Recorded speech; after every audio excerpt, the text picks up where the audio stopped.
Lawmakers at odds over the next round of stimulus, but economist Steve Moore telling Connell earlier today that Republicans are open to a compromise on the unemployment benefits extension. Listen to this. Republicans are saying, look, we want to provide people with the safety net if they lose their job, but we don't want to provide them all of the income that they would have if they were working, because that's not fair to the people who are working. So they would go to about 70%, which is more generous than normal.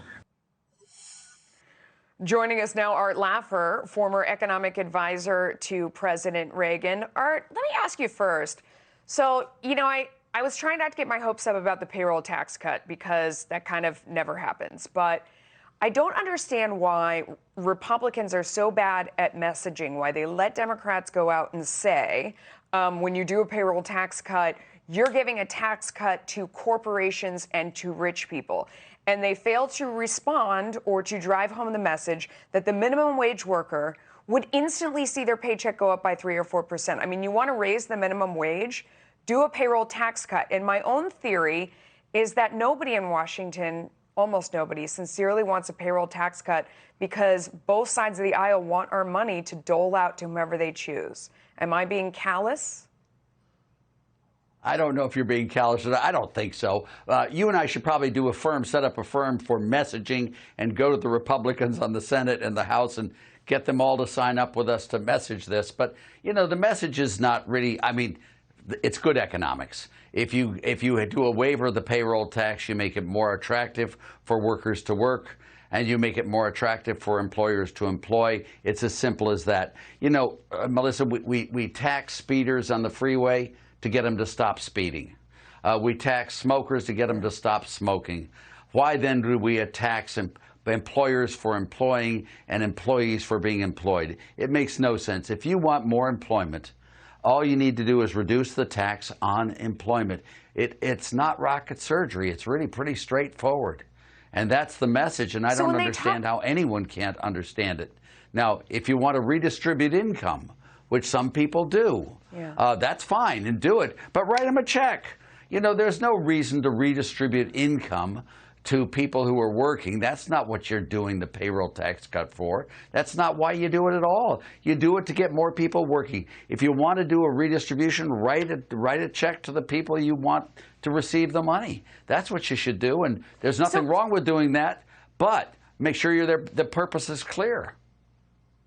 Okay, but so that brings me then to my next point, is that it sounds like they're settling on the idea of extending the unemployment insurance on steroids, where people are getting more unemployment than they normally would, which of the three options seems like the worst idea. Why wouldn't they then just cut everyone a check the way they did at the beginning, like just boom, direct deposit into everyone's accounts?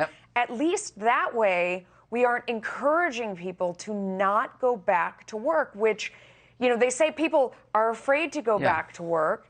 I can't tell you how many employers I've talked to who said they've called their employees and their employees say to them straight up, I am making more money being at home. So no, I do not want to come back. Yeah. You're totally correct. And why would you do it to people who are unemployed? Now, I understand the unemployed have needs, but so do a lot of other people who don't work, who are not part of the unemployed. They don't get unemployment insurance or any of that stuff. Why would they not get the checks when the unemployed would get the checks? Why are they more needy than other people who don't work that are poor? So they should get the checks too. You shouldn't select just those people who are unemployed for getting it. What you want to do is make it worthwhile for them to get back to work, and make it worthwhile for the companies that used to employ them to bring them back on and not furlough them and have them work longer hours. That's what you really want to do. But if you want to help poor people, find poor people and write them a check. Don't find unemployed people to write them a check. You may have some of them in that group, but you don't want to tax people who work, Melissa, and pay people not to work. That's just the silliest thing in the world. And that seems to be what they're doing. And I hope they don't do it. Yeah. But you're right. It makes absolutely no sense. So Nancy Pelosi, when she heard that it could be $1 trillion, that's a pittance. $1 trillion apparently doesn't go as far as it used to. It's a meaningless amount of money. It doesn't even register. I understand nobody in Washington cares about debt. nobody has, other than Rand Paul, who's, talking about it. It seems like everybody is just like, well, you know what? We can print our way out of this, and we can just leverage the future, and it's not a big deal. When does it become a big deal? I mean, what is that tipping point? Because nobody, they're all whistling past the graveyard. It's not a tipping point. It's just a gradual decline in the prospects for America. You can look at the tipping point if you want to in Greece or in Italy or in some of these other countries. You can look at the tipping point in Michigan. You can look at it in Ohio. You can look at it in New Jersey or Connecticut. You can look at it in Illinois. And there's no tipping point. What happens is just they slowly but surely fade away. There was a time that the market cap of Japan in 1989 was larger than the market cap of the United States. It's not that way now. Japan has just slithered away into being virtually nothing on the global scene when it was equal to the United States in 1990. So that happens. I hope it doesn't happen to America, but we've got a political system that these guys vote their hunches, and they aren't very scientific. They aren't very academic. If they looked at the academic stuff, they'd never do what they do. Nancy Pelosi says the best way to stimulate the economy is to give unemployment benefits to people who are unemployed. Hello? When you pay people not to work, which is what unemployment benefits are, you're going to get more people not working. As you say, everyone who talks to you tells you the same story. They tell me the same story, too. When you pay people, 80% of the people who are unemployed get more pay than they would if they were on the job.